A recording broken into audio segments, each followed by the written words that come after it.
Joining me right now is the former Council of Economics Advisors Chairman and the Hoover Institution Distinguished Visiting Fellow. Kevin Hassett is here. Kevin, it's great to see you. Thanks so much for being here. I want to get your take on these worries about banks with now Deutsche Bank in the crosshairs of the short sellers amidst worries there. How would you characterize what's going on with the banks this morning? Right. Well, definitely it's nervous time, and that Jay Powell and the monetary authorities have basically got to navigate between, Scylla and Charybdis, where they've got to rescue the banks, but they also have inflation that's still out of control. And my view is that they've given a massive bailout to banks in the U.S., and that therefore basically the bank panic should be under control. I think that it should be resolved. But the problem is that the bailout is in the form of giving massive amounts of reserves to banks, actually more than in the '08 crisis, and that's going to reignite inflation even above where we are. And so I think that it's a very, very tricky time.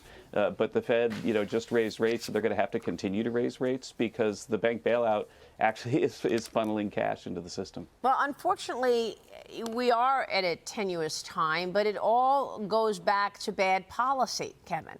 I mean, you've got interest rates that were at zero for 15 years, and then you've got an administration that is spending money and continuing to, even though we are up against the debt ceiling. So what are your expectations for the year now that this bad policy has brought us here? Right. Well, I think that we're clearly, once again, entering recession. I think we were in one the first half of last year. Inflation hasn't really come down. If you look at the median price, which is one of the best indicators because it's like the typical product, it's year over year up something like 7.5%, which is an acceleration from last year.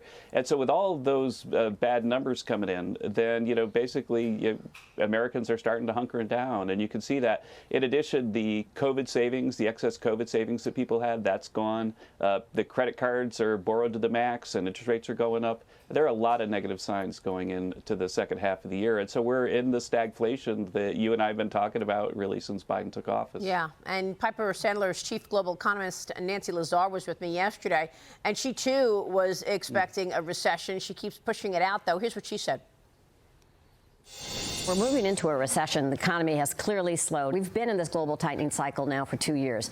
That's why growth slowed last year. And now we have the DM world more aggressively raising rates. So we think by the fourth quarter, we will start to see unemployment more clearly go up and GDP go negative. There is a little bit of a catch here, though, with what we've seen in the banking area and banks already prior to the past 2 weeks tightening lending standards. There is a chance that we could see that recession being pulled forward. Wow. I don't know. Kevin, are there bright spots that you can, point to? What should we do that with all of these negative expectations for the rest of the year? Right. Well, so the only bright spot is the labor market because it's still so tight. And the thing to remember, though, Maria, although I know you know this cold, is that when a recession happens, when you enter it, the labor market is always kind of a lagging indicator. And so I think that what's going to happen is that we're going to see, ever more negative number. You see it in the Fed Reserve surveys. You see it in manufacturing right now.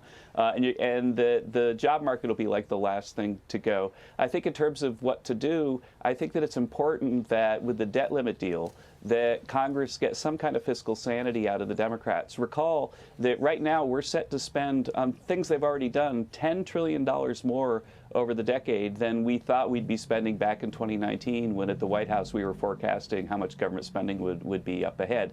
And so the Democrats have added $10 trillion to spending, and Joe Biden's budget calls for even more. He's actually got in a couple of years spending in that year higher than it was during the pandemic when we were doing all those bailouts of the PPP and stuff. Yeah. And so the Democrats are absolutely addicted to inflationary spending, and I think that markets are in part based on expectations of what future policy is. Yeah, so if Kevin McCarthy can get a Boehner kind of deal where they cut spending, I think it'll help a lot. Let me just point out that durable goods numbers are out. They are down. Oh, great. So the durable goods number for February down 1% versus an estimate of an increase of 0.6%. Kevin, what does this tell you? I have to dig into the details. Is it all airplanes? If you have the durable goods or non-defense capital goods ex air, that's the thing that I always look at in this report. Yeah. But durable goods and manufacturing is down, and so I expected durable goods to be down. Real quick, Tiana, you wanted to jump in. Yeah, so we know that the unemployment rate is not the only element of employment, but also labor force participation rate, with 1 in 6 retirees, recent retirees, considering coming back into the workforce because of this inflation. Would that wind up having a deflationary effect if we do wind up getting these seniors back in? Oh, you're exactly right that maybe when we get a little more stress that the seniors will come back in. Maybe the students who are living in their parents' basement will start to come back in because the parents can't afford to feed them. There's going to be a little bit of an uptick, I think, in labor force participation, which will help us with inflation.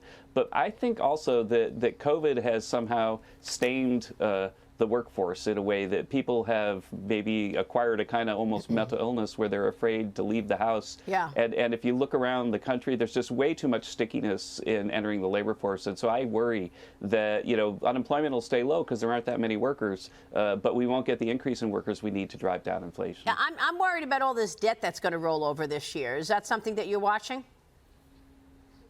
Yeah, I'm watching it closely, Maria, because what people forget is that a government default doesn't happen because you can't pay your bills for, years and the creditors are taking you to court. A government default happens because you have an auction to, refinance the stuff you sold last year and nobody shows up. Well, I was talking about the with corporate numbers debt, like actually. ours, that could happen. Yeah, I was talking about the corporate debt, Oh, I thought you were talking about the government debt, too. Yeah, corporate debt is high as well. And the corporate debt is actually quicker to distress than government debt. But I'd be shocked if we make it through the year without seeing government defaults around the world some, because there's been such a huge increase in debt. And now with interest rates going up, the governments just don't have the money to pay it. Wow. But you're right about corporations. And also, as the recession becomes obvious, spreads are going to lift up.